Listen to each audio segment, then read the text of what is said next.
Hello, my name is Matthew Harrison. I'm a Professor of Sustainable Agriculture at the University of Tasmania in Launceston, Australia. In this video I'll be talking about crop models, how they were historically developed, how you initialize them, how you apply them, and how you typically calibrate them. And in a subsequent video I'll be talking about validation, which is actually using the calibrated file against independent datasets. And that video will also include what to do when crop model validation fails. So what is a crop model? Well, they come in many shapes and sizes. They can be probabilistic, and so every time you run them you get a different outcome, or deterministic, which means based on fundamental equations, and every time you hit run you tend to get the same outcome. They can be empirical, or they can be mechanistic. Mechanistic means underpinned by processes, for example, how soil water infiltrates through the soil. They can be simple, containing one or two equations. They can be complex, containing many hundreds of equations, and most contemporary crop models tend to be more complex. They usually contain underpinning processes of how plant growth and senescence occurs, how soil water infiltrates through the soil, how soil carbon is built and lost, nitrogen cycling, organic matter. They're usually, at their heart, they're usually driven by climate data. So what that means is you have a climate file, which the data is already recorded, and that climate data is usually daily, not always, can be monthly, but usually daily, and that usually contains maximum and minimum daily temperature, solar radiation, rainfall, and evaporation. The model then uses that climate data to do some internal equations to output those variables that I mentioned before. The output's a simulation. So if you wanted the value of crop yield on day 365, just for example, you would have to run that model for the 364 days before it so that you would know the value on day 365. You cannot come along and say, like an empirical model, I want the value of y on when x equals 365. That's an empirical model. Most crop models are simulation models, so you have to simulate up until the day that you want the output variable to be produced. I've shown here a generic model architecture, but just note that models vary in all shapes and sizes. You typically have inputs, so they're really parameters, and so those parameters can be field capacity or lower limit for the soil. They're usually weather data. Crop management is a typical one, so how much fertilizer do you apply, and the typical crop genetics, and they're usually parameters that you put into the model.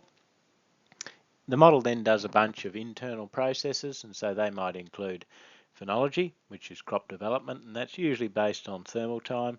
Warmer days increase the development of crops. Then you have biomass growth and senescence, so growth is determined by usually various stresses, so it can be solar radiation or nitrogen or temperature. And then you have a bunch of different outputs. Usually the most common one is yield, fruit yield or grain yield. You have resource use dynamics, for example, nitrogen use efficiency, and environmental dynamics, for example, greenhouse gas emissions.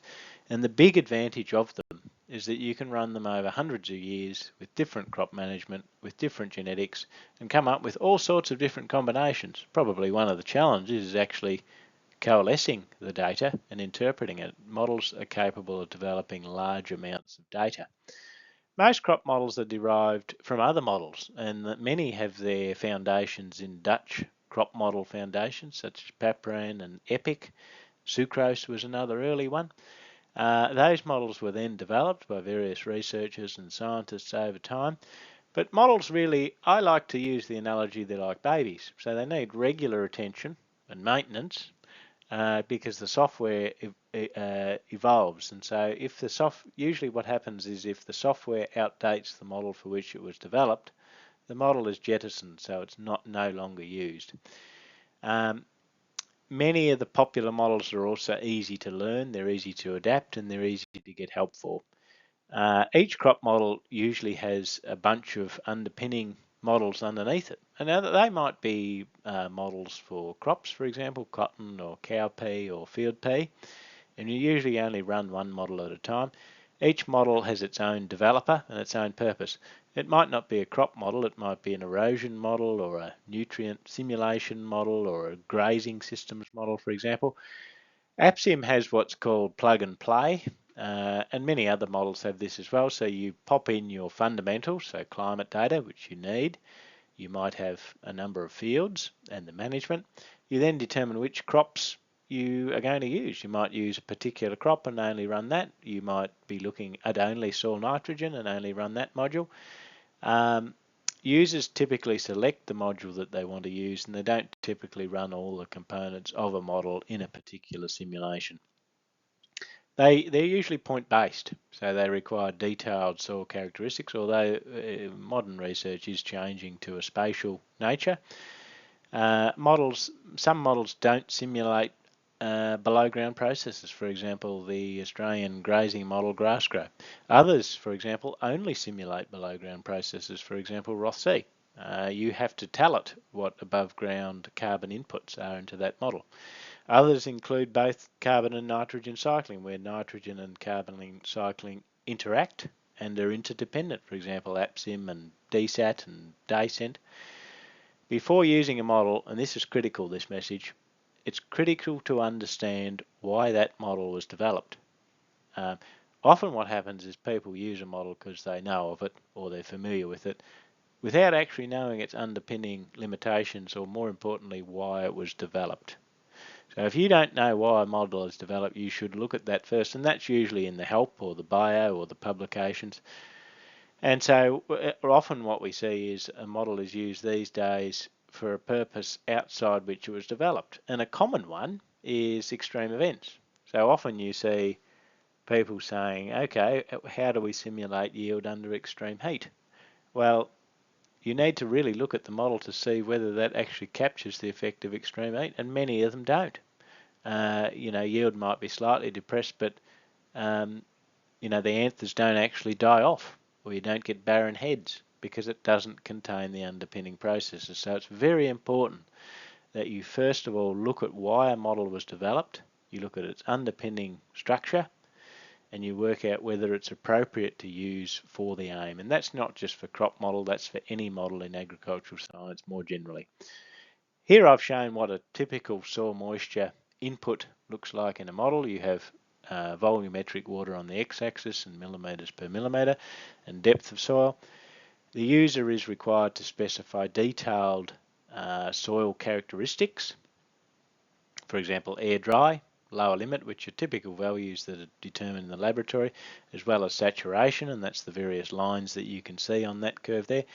The plant available water is described as a bucket. That's the difference between upper limit and lower limit. That's the amount of water that the plant can usefully extract. On any given day, soil moisture is extracted by plant roots and soil water evaporation, and it infiltrates. If you have a big lot of rain one day, it's actually going down. So they're dynamic. So things are changing, and the rates and the states of soil moisture and evapotranspiration are changing every single day, so hence the simulation nature. Soil organic matter, very similar. So you have fresh organic matter here on the x-axis, depth on the y. I'm using AppSim as an example, but most crop models in terms of organic matter have fast, slow and inert pools. The language these days is changing, so it changes to particulate organic matter, which is fast cycling, mineral associated organic matter, which is the recalcitrant, slow cycling stuff, but the principle is sort of the same. So fresh organic matter is labile, it's usually near the surface, comes from microbial residues, it's fast cycling. Then you have an even smaller proportion of microbial biomass, which degrades very fast. Then you have a third portion, and this graph here is not quite right, it doesn't usually increase to that extent with depth, but it's like charcoal, so it takes hundreds of years to degrade. And so in many models, the inert fraction is assumed not to change at all. Now what I've shown here is what a typical nitrogen and carbon cycling actually looks like in a model, and usually nitrogen and carbon, when they're both simulated in the same model, they interact. And notice in all of these slides, if you want more details, I've got the citation to the paper with which it was extracted down the bottom. So soil nitrogen can come from inputs like mineral nitrogen and urea, and they're usually input by the user. What happens then is you have mineralization, so your mineral N inputs are hydrolyzed into ammonium and nitrate, you then have losses, and they can be gaseous losses, so ammonia and nitrous oxide and dinitrogen, which are lost to the air, or there can be aqueous losses, so crop nitrogen uptake or nitrogen in runoff or nitrogen in leaching. You then have immobilization, which is the binding of mineral nitrogen into organic matter, which means it cannot be used by plants. And then you have organic matter that degrades, so it actually mineralizes and produces that nitrogen so the plants can actually use it. And then you have your soil carbon stocks and your soil carbon cycling. So you have surface organic matter from crop residues and organic inputs, which are coming from, depends on the size of the crop every day. It could be wheat, it could be maize. And that includes carbohydrate and cellulose and lignin. And you also have dead roots, which are putting carbon into the soil. That degrades into fresh organic matter, again the cellulose and carbohydrate and lignin, and they're determined by their various degradation fractions. And then fresh organic matter degrades into humus, which takes decades to degrade, or biomass, which is the fresh pool. And when each of these pools degrades, you lose carbon dioxide. You have an inert fraction, which I mentioned before. That's not really changed, so it sits off by itself, and you can see there's no arrows that interact. And then you have other organic amendments. You could have biochar, or you could have compost, or something else that the user decides to input, which goes into the soil carbon pool. You then have a bunch of factors, usually simplified factors as a function of soil water, soil temperature, and C to N ratio that influence soil carbon cycling. And so a factor of 1 means there's no reduction of that factor, and a factor of 0 means it fully reduces soil organic carbon. So here, when soil water hits the lower limit, that means soil organic carbon cycling slows down to 0. When it hits 50% between lower limit and drained upper limit, soil carbon is its maximum. Notice how it's a simplified curve, and that's because we can calibrate them and move what's called those cardinal points. Soil temperature, well, the greater the soil temperature up to a point increases soil organic carbon cycling, and then you have carbon to nitrogen ratio. The lower the carbon nitrogen ratio, the faster the soil organic carbon cycling to a point. If you think of something like chicken manure,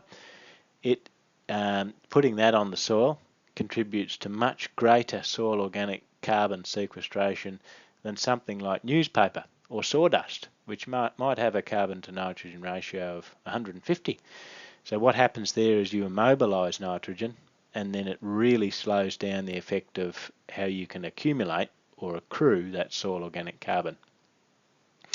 And as I mentioned before, these are simplified curves. So in parameterizing or calibrating a model, you can shift the points of these curves, and that will influence carbon to nitrogen ratio or soil temperature, for example, and therefore influence the rate with which soil organic carbon cycles. Now, management practices in all of these models differ. So here I've shown in the columns a bunch of contemporary models, and they're usually abbreviated by capitals, which is just the fashion, or is usually because they abbreviate for something else. And down the left-hand side I've shown management. And our Roth-C actually contains fewer management options than many other models. Most models don't actually include pesticides and herbicides, and some models like AppSim have a whole bunch of, usually because it has different models and different developers, different modules, sorry, it tends to have more management options than some of the other models. In terms of how often these variables are simulated, that's called a time step. Most of them simulate outputs on a daily time step. Some of them, such as DAISY, that simulates outputs on an hourly time step, and some of them only simulate outputs on a monthly time step, like Roth-C and Century. And that's because they were developed for a different purpose. These models were developed for simulating soil organic carbon.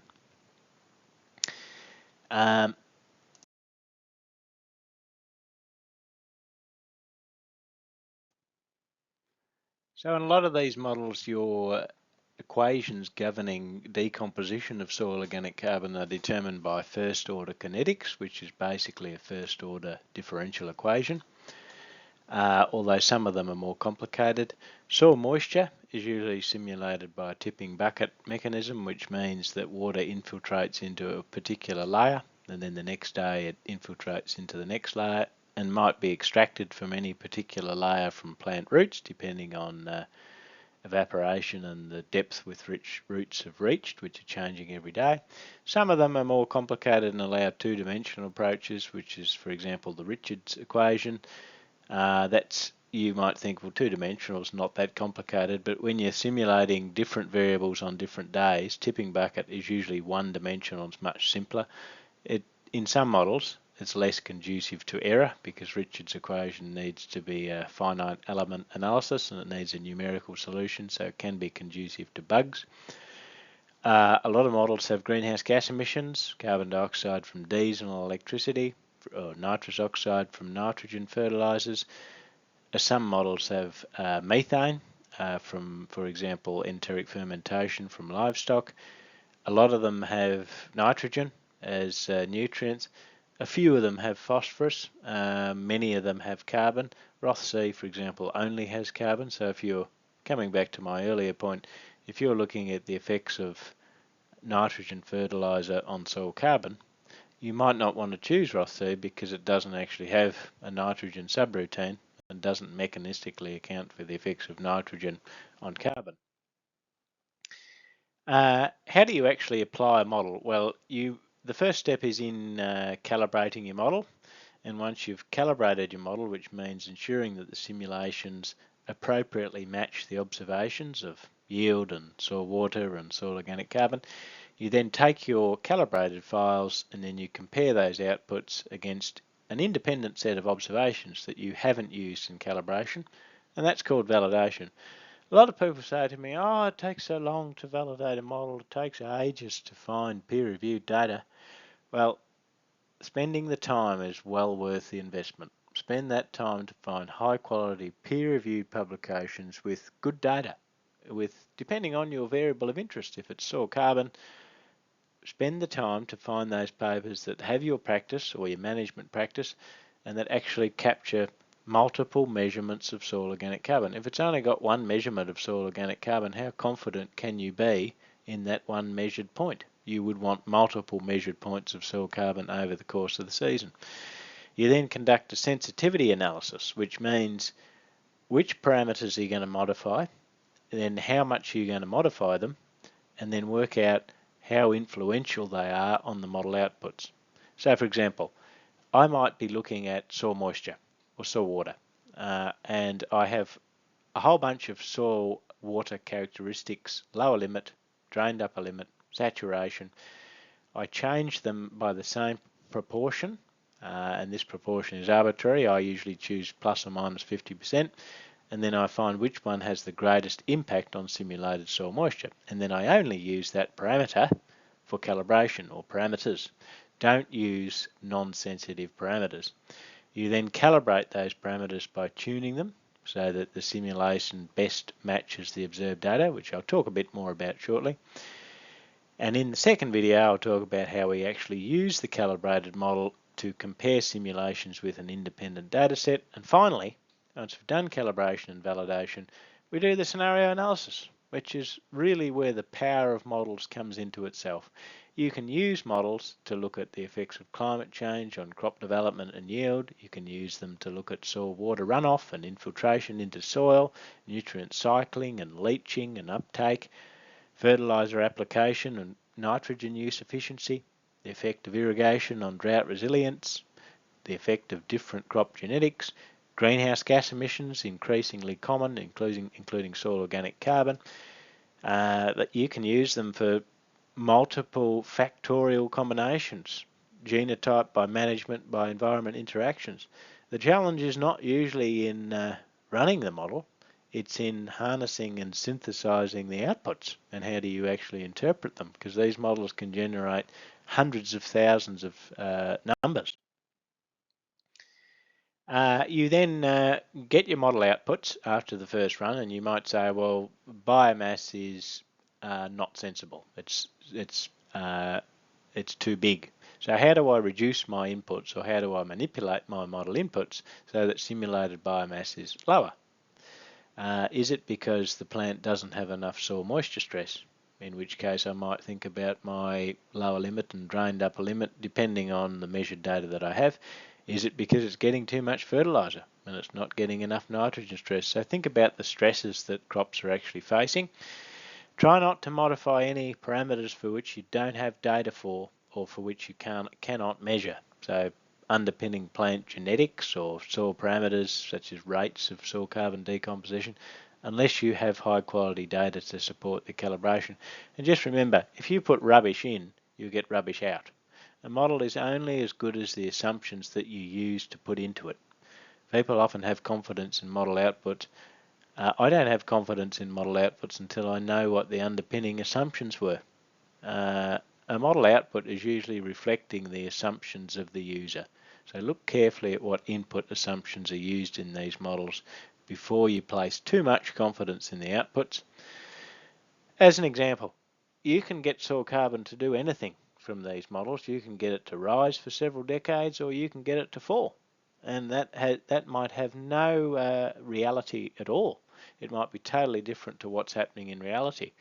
So you need to think about what input assumptions you're putting into these models so that the outputs are more sensible. So there is a process in using these models. So in actually developing the models in the first place, you would have to conceptualize the structure. So what data is needed? How do you fit the model? And how do you really test the model?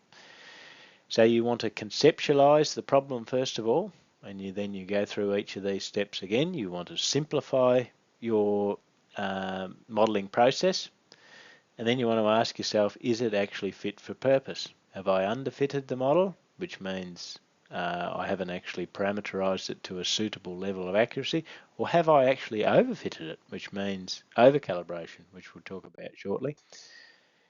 Model calibration is actually the process of changing your model parameters so that it best matches the measured data. Just note that it won't match the observed data exactly, and really I find that if you fit within one standard deviation of the mean, it's usually appropriate, particularly for agronomic data, which most crop modelling is. Calibration is also known as parameterization or optimization or model fitting.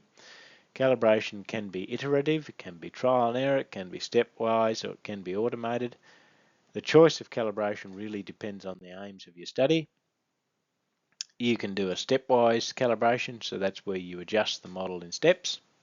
I would recommend starting with phenology first, because phenology in many models drives other processes. For example, the transition from vegetative crop development to reproductive changes the allocation from stems to leaves. So phenology determines dry matter allocation. So you want to do phenology first, then soil moisture, soil water, then stresses that impact on growth rates. You can do a sensitivity-based calibration, which I sort of mentioned before, where you change each parameter incrementally and then determine which ones has the biggest effects or is the most influential on the model outputs. You really should only focus on influential parameters for calibration. There are more probabilistic, stochastic approaches, which I'll talk a little bit about bootstrapping and Monte Carlo methods shortly. They are more computationally intensive, note, but are good for when you only have a few number of parameters. And then you can do automated approaches. You can modify multiple parameters all at the same time using iterative approaches and optimize for one output, for example biomass or yield, or multiple outputs all at the same time. So in a publication in 2019 we published in Environmental Modelling and Software where we used an automated algorithm which is freely available called PEST. You can download that and use that model. It's a very, very powerful model coded in Fortran to parameterize any model, crop model or otherwise, of your choice. And so that's got local methods, it's got global methods of optimization, it's got derivative-based methods, it's got gradient-free methods, it's got everything in it. I'd encourage people to look at that paper because we compared all of the available methods in PEST. We actually found that one of the most powerful ways in PEST is a method called regularization, which is kind of like a mathematical way of identifying the most influential parameters, holding all the others constant, and only modifying those. Calibration actually tunes parameter coefficients to minimize or maximize the difference between simulations and measurements at a particular point in time. So for example, if I had a typical empirical equation of y equals ax squared plus bx plus c, if I were to calibrate that and I knew what the values of y were and the values of x were a particular day or a date, then I would change the parameters a, b and c so that my values of the right hand side of that model most closely matched the values of y.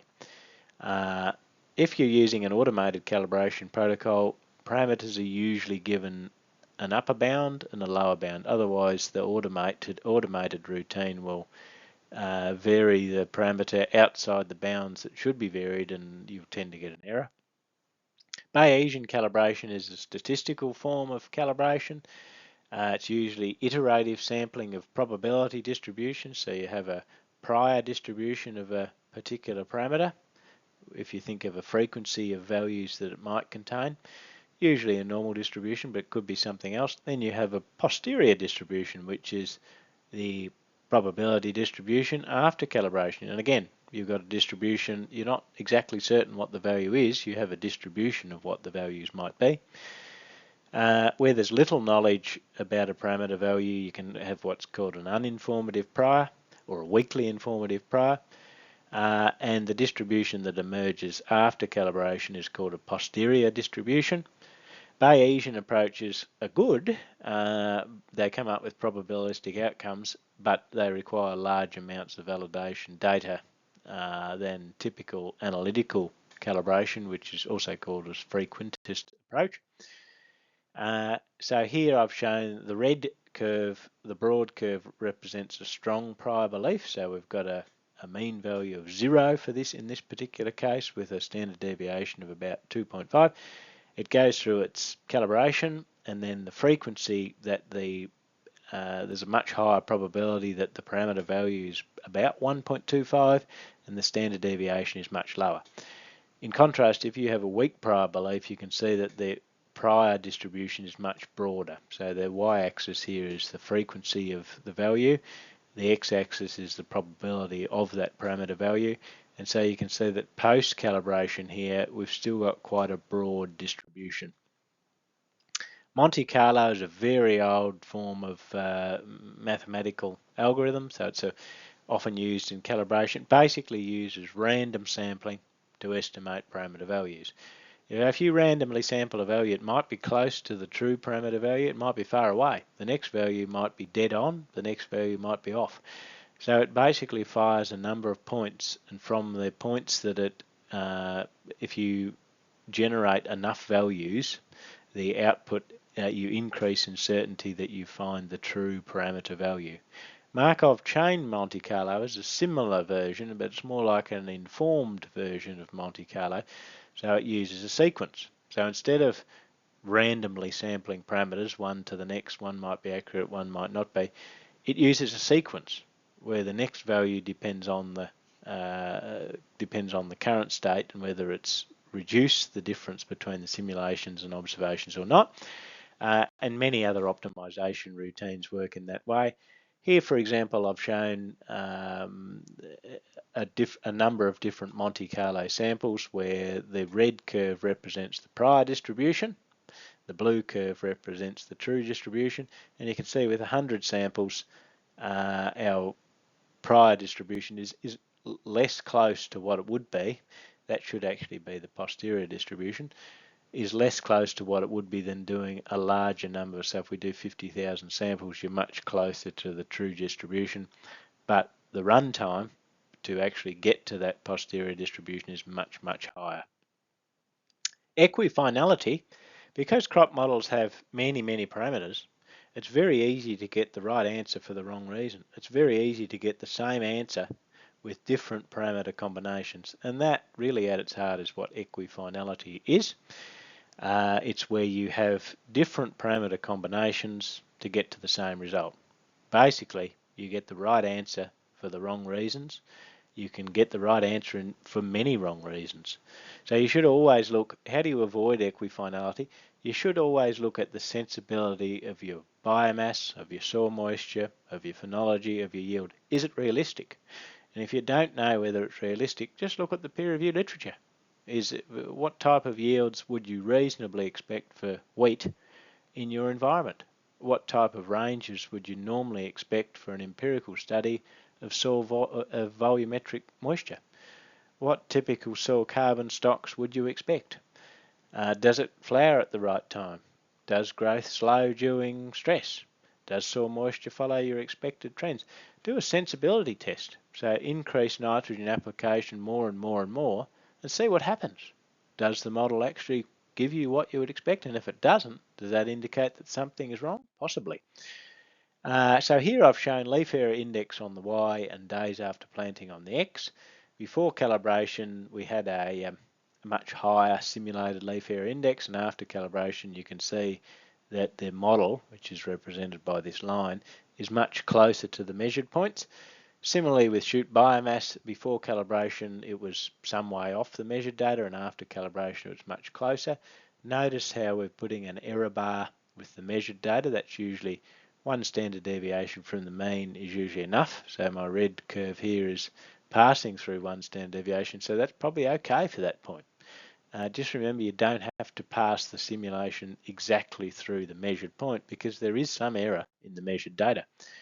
What's become popular these days is a program called the Agricultural Modelling Intercomparison Project, or AGMEP, where a common data set is selected, for example, vegetative nitrogen concentration. It's given to different modelling groups, and then they run their favourite model, and then they compare the lead of that group tends to compare the simulation with the observations to see which model is the closest fit, then to understand its structure and to see why or why not a particular model might fit better than the other model. But again, I come back to my opening statements. You should only use a model for the purpose with which it was developed. Increasingly, we're becoming more adventurous and ambitious in the way we use our models for increasingly new things like ozone and extreme events and everything. So you have to be careful that the model actually does contain the processes with which it was designed for. And just remember, you can't actually, for some processes, you can't calibrate a model to work because it doesn't contain the processes. So before using a model, you should be saying, well, does it contain the underpinning structure to address the question that I want to ask? We actually looked at that. So we looked at if you've got a program like AGMEP where different modelling groups use their favourite model and try to calibrate against the same data set, what's the human effect? So if two different groups have the same model, different people will consider different parameters as more sensitive or less sensitive. And how well can they get the same model to fit to the same data set across different people? And you do get quite different fits. And that's because different people prioritise soil water or phenology or radiation stress. And I've encouraged people to look at that paper because it contains a lot about the psychological process of how people prioritise the processes underpinning crop models. If we look at when you actually parameterize a model, if on the x-axis here I've got models increasing in complexity, and on the y-axis I've got error. So really you want your error to be as low as possible, which is also known as bias, so which is the average difference between the simulations and the observations. Variance is the variability in outcomes or the chance of equifinality. Ideally, what you want is this point in the curve where you hit optimal model complexity, and so your error decreases to the point at which variance starts to increase, and then your error increases. So if you're out here with a simple model and a high error, there's a very chance of underfitting, which means you could improve the calibration to reduce the average difference between the simulations and the observations. If you're with a complex model, there's a high chance of overfitting, which means you get a good result, but you apply that calibrated model in a new context and it really breaks down because you've overfit it to your calibration scenario. In practice, what most crop model calibration is or looks like is something like this. So I've got soil organic carbon. By the way, this is synthetic data that I've made up. I've got soil organic carbon stock on the y-axis. The simulated values are represented by a line because it's simulated every day. You then have a bunch of points that are probably measured in the field, which are represented by points. We really want the simulations to pass us through those points. In practice, I should have error bars in these. We want to be one standard deviation from the mean. And when you come along to calibrate, your aim is to minimize the overall difference between these simulated values on the same day the measurement is taken. So you sum all those up, you square them, and you want to minimize that difference. And typically what we plot, I've shown it here for grain yield, but you could show it for any variable. You show the measured variable on the x-axis and the simulated variable on the y-axis. An ideal calibration, therefore, would lay along the 1-to-1 line. Typically you see over-prediction for small measured values, and you see under-prediction for large measured values. A lot of models operate in that way. That's because they're developed, they're calibrated, and they're originally pioneered around the mean zone of a particular parameter. A positive value actually indicates that you have a systematic bias, and there's various different things that you can interpret out of that curve. You can have local versus global optimization. Optimization is another word for optimal parameter calibration. A local optimum is the best solution in a restricted zone. A global optimum is the overall best solution across the entire parameter range.